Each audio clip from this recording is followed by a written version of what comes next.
Today we are going back to Hogwarts again to cast some spells on our fellow opponents.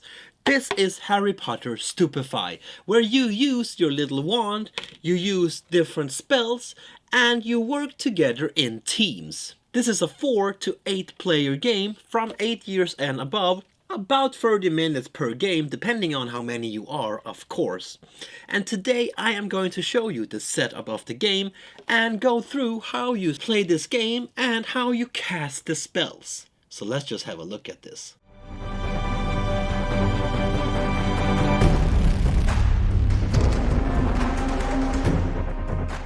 This here is the setup of the game, depending on how many players you are. This here is a 4-player game, meaning that each player represents their own student home. But if we would have been more players, we would have worked in teams instead. There are some setup cards showing you how these teams should be divided depending on how many players you are. Each player starts their game with 3 stupefied cards and 5 misspelling cards. They also get a wand and their student home flag to show who they represent. Next to the table we have the reward cards, more misspelling and stupefied cards, some late cards and a potion master card. We also have some late tokens. I will tell you more about this in a bit. In the center of the area, this is where we will at the start of each round put out 8 reward cards from the reward deck. In the middle of the table we have the favorite card, also along with the favorite token. Whoever were the best in school gets this at the start at the game. Of course this is me. Over here we also have the bottom of the box. On this box we put this lid, where we can see the different student homes. This is where we will put the scores when we get some. So that was the setup of the game. It goes quite fast and it's not that hard. It's not that hard to learn how to set it up and what the different components actually are and what they do. But what is this game actually about? Well, this is you representing your student home. And again, if we would have been more players than 4 players, we would have been in teams instead. And don't worry if you're just 5 players and you need to be in team, because the game has a way of balancing this up. In this game you're going to use your little wand here, and you're going to use these spell cards that you have on your hand. Each round you're going to point your wand at one of the other teams and try to stupefy them. If you manage to do this, well, your student home will get some point. But you can also choose to protect yourself instead and just not get any points but not be shot at either. This game is played during 8 rounds and each round has 7 different steps. During the first step we need to put out some cards on the center of the table.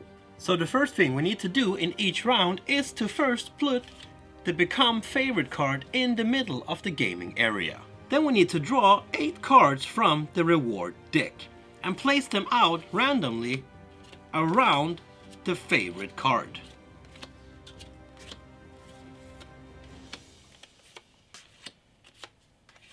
These are the possible rewards that you can get at the end of this round. The become favorite is always one of the 9 rewards and is always placed in the middle. That was step number 1. It's not too hard, right? Simply place out the cards on the table. Now in step number 2 we choose if we want to stupefy or misspell. We simply need to make a spell and place it out in front of us. This happens simultaneously, and the spell we choose are placed face down in front of us. Now all we need to do is to wait for our opponents to make their choices.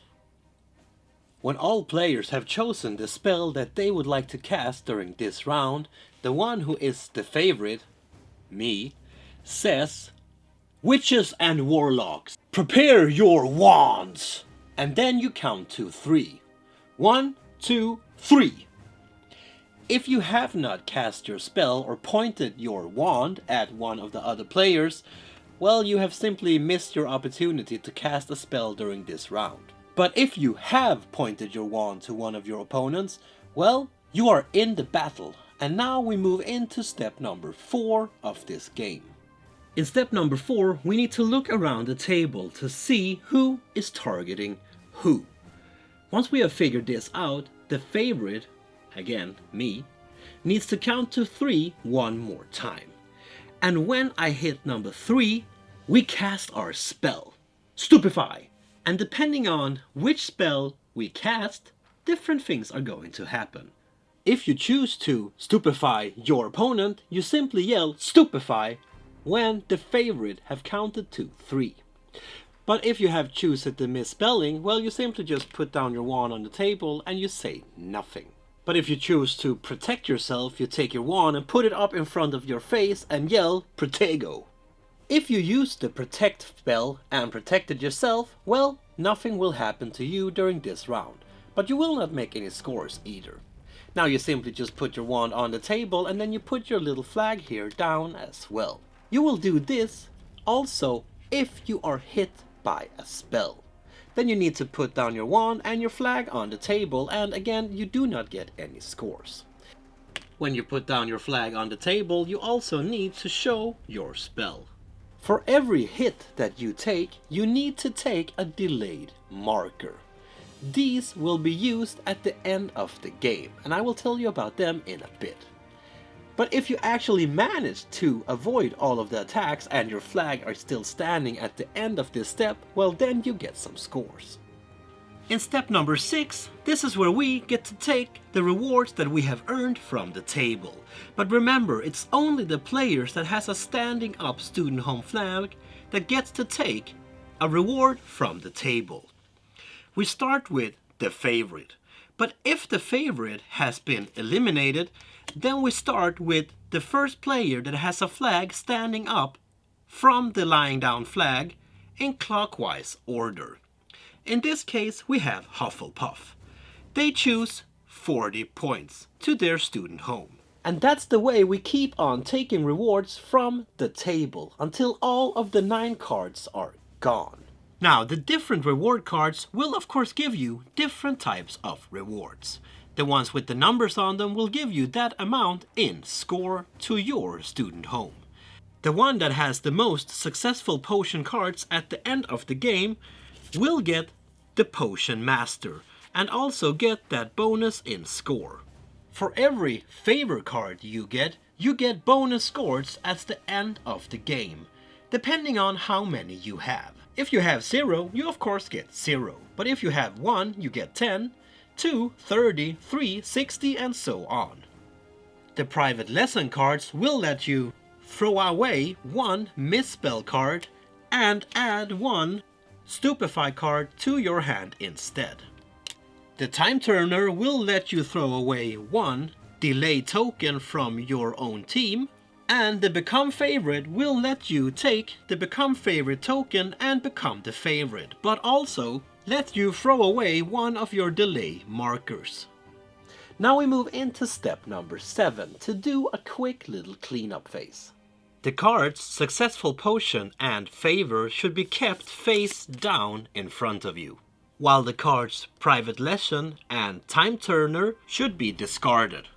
The Become Favorite card goes back to the center of the table. Now we need to tell all of the other players around the table how many scores we actually managed to get, and place them in our compartment on this neat little box. It's important that you only put scores into this box and not any of the other reward cards. It's only the actual points that goes down into this box. Once we have done step number 7, the little cleanup phase, we move back to step number 1 again, and then we restart a new round. When we have played 8 rounds, this game is over and it's time for us to count some scores. It's time for us to open this lid here to see how many points we have received. But it's also time for us to count our little time tokens here and to see if we have received any latecomer bonus, because the players that has the most amount of latecomer tokens will unfortunately receive this card. If we have any draws, meaning players with the same amount of time tokens, Each player will receive this pretty little card here and has to redraw 100 points from your student home. So people, be in time. We also need to see how many successful potions we have, because the player with the most successful potions will get the potion master cards and bring in 100 more points to their student home. If we have a draw here, no one will get that card. So make sure that you are the best. Last thing we need to do is to count up our favorite cards to see how many bonus scores we get. Remember, the more you have of these, the more bonus scores you will get. When we have calculated all of the favorite cards, the bonuses, the penalties, and the scores themselves that we have put down into this box, we have a winner.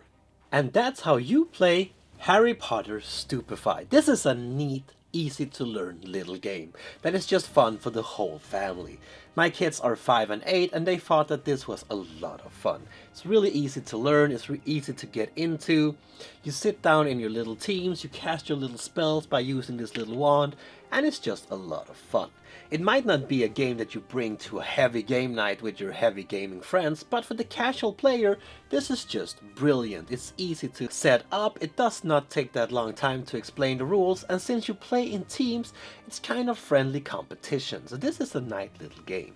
The cards in this game is really beautifully made. You have beautiful artwork on them. You also have these little like shimmering edges. You can see it shimmers in golds. Same thing with the numbers here. I don't know if you can see it on the camera, but it's like metallic on them, and they have a really nice feel to them. Premium all the way. This is really nice. This should probably be sleeved. The rule book, or the rule pamphlet as I would call it, is really thin. I mean, this is 2 pages with text on all sides, but there's a lot of pictures here. There is not that much text. If you sit down with this, you will have read it through during 10 minutes and you will have explained it just as fast. Or just tell them to watch this video.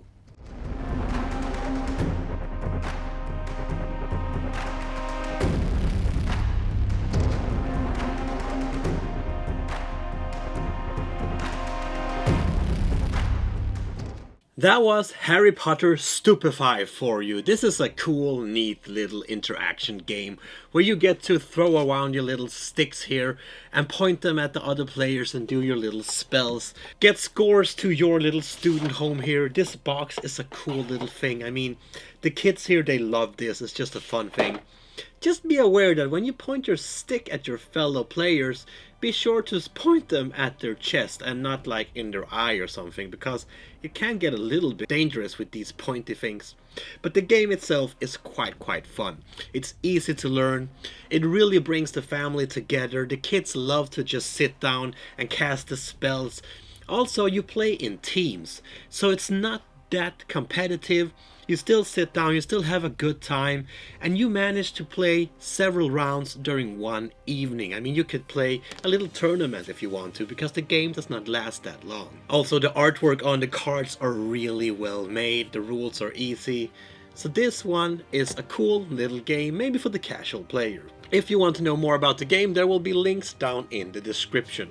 If you want to see more from this channel, well, why not subscribe to it? Put in a little comment there and tell me what you thought about the video.